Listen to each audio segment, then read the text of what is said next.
Och tja, klockan är alldeles för tidigt. Vi är i Danmark för det här andra avsnittet som vi gör den här nya serien med Prisjakt. Och varför är vi i Danmark?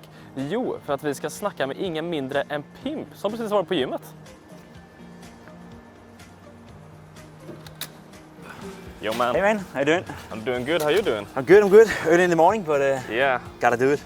You gotta do it, gotta have that workout. Yeah. Should we head to your place? Let's do it. Okay. Welcome to my place. This is the place? This is where I live. This is where I spend roughly 10 hours a day. 12 maybe, sleeping, gaming, doing all my dirty stuff. The gaming rig in here, dedicated room for it. It's basically my everything room. So streaming setup, gaming rig, storage room for all sorts of ugly stuff that I don't know where to put elsewhere.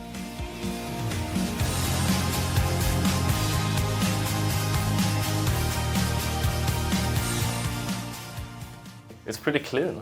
It's pretty clean. I like it when it's clean, you know.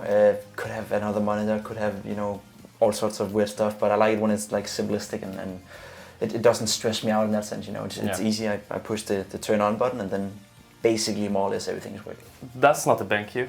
It is a BenQ. It is? It is a BenQ, yeah, but it's really? a special edition BenQ. Okay. I think it's called a white Divina version. So they made those in white for some of the pro players and some of the influencers out there. And I was lucky enough to get hands on one. It's pretty cool, you know. You often see like a black monitor, for example. The old one is like everyone has the normal BenQ, and they're so good, right? This one is a 240 Hz monitor. That one is 144, so a little bit of an upgrade in that sense. But I've been playing with BenQ more or less my entire career. Also, when I was a pro player, I think I had a stint in Liquid, where I played with an AOC monitor, which was also okay. But you always go back to BenQ when you're a Counter-Strike gamer, at least. Yeah, you never like officially retired until like this year or last year, right? Yeah, it's why like, did it take so long for you to like officially retire from the pro scene? I guess I kept the door open in the sense that maybe a cool offer would come in, and I gotta be honest, like during the past couple of years, I've had a few offers where I thought to myself, maybe it would be fun to come back playing at an active level again. But I started streaming, I started working as an analyst, and I really did like that as well. So some of the offers that I got during that period was okay, and let's say that I didn't have anything else to do, that I was just sitting at home, you know, and doing nothing, I 100% would have said yes. But I had a good thing going with my career in terms of being an analyst and in terms of being a part-time streamer back then. So I never really jumped the ship, so to speak, and the longer you wait, you know, the harder it is to get back. So the last couple of years, or at least the last year here, it's been some very small offers. It's been offers from small Swedish teams or small Danish teams and stuff like that. And that's something that I really wanted to do. So I figured I'd rather just pull the plug and you know, officially end it. Streaming, you need a good microphone. What do you have here? It's a blue microphone, it's called. It's not actually the best of the best, but it suits my needs well. It's one of those microphones that sort of like picks up the sound from the room, which means that when I'm clicking on my keyboard, for example, that goes straight into the stream. And I like that, you know, atmosphere that when you're playing Counter-Strike, you can hear that I'm playing as well. You can hear me clicking the mouse, you can hear me clicking the keyboard, instead of it being, you know, you can get a microphone as well, like the Shure, I believe it's called, which is a microphone that only picks up what you're like directly talking into it. So this one picks up the sounds from the room, which means also the keyboard and stuff like that. And that gives like a better atmosphere feel for the stream. Yeah, it feels like you're sitting with the person that's streaming. Exactly. It's more like you're in the same room. Yeah. Okay. Another sound card here for the headset. It's a wireless SteelSeries RTX 7 headset. Yeah, are you sponsored by SteelSeries or just a fanboy? I was sponsored by SteelSeries, but I gotta be honest, I was also using a lot of SteelSeries products before, so it made sense to work with them. Always been very honest about my relationship to each different companies. Like SteelSeries make great products, especially the headset. I really do like. A guy with glasses like me needs a headset that doesn't like interfere with the glasses, doesn't make my ears hurt, and this one just does the job perfectly. And the mouse is a rival, I presume. Rival something? A Sensei. It's called Sensei. It's a Sensei. It's a Sensei, yeah. Do they still have those? They do, and then we made one. So they called them, then back in the days they were just called SteelSeries Sensei. Yeah.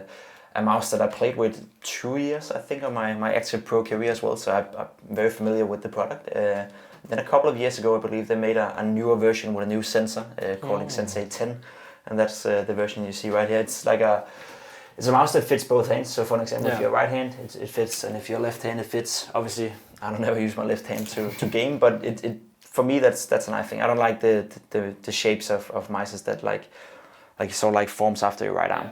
I found a tweet from 2015. Okay. That's this, someone that found your twin, they say on Twitter, and you say, lol. Yeah. Do you recognize that guy? I have no idea who that guy is. Or maybe it is me. I don't know. No, it's not me. It's not me. It's actually me. It's you? Yeah. Seriously? That was a thin version of me back then, though, because in 2015 I was still a relatively big guy, right? So I think that was the biggest reason why we didn't. You should take that as a compliment. Your weight loss, we were just with you at the gym. Yeah. We couldn't film inside, unfortunately. But how did that, like, what was the turning point for you for, like, thinking, damn, I have to lose some weight right now? Yeah, I was in school still. So in Denmark we call it the gymnasium. I think it's the same in Sweden. Like my third and final year, and I was just better on tired, you know, from not being able to participate in all the events, you know, all the activities, all the sporting events my friends did.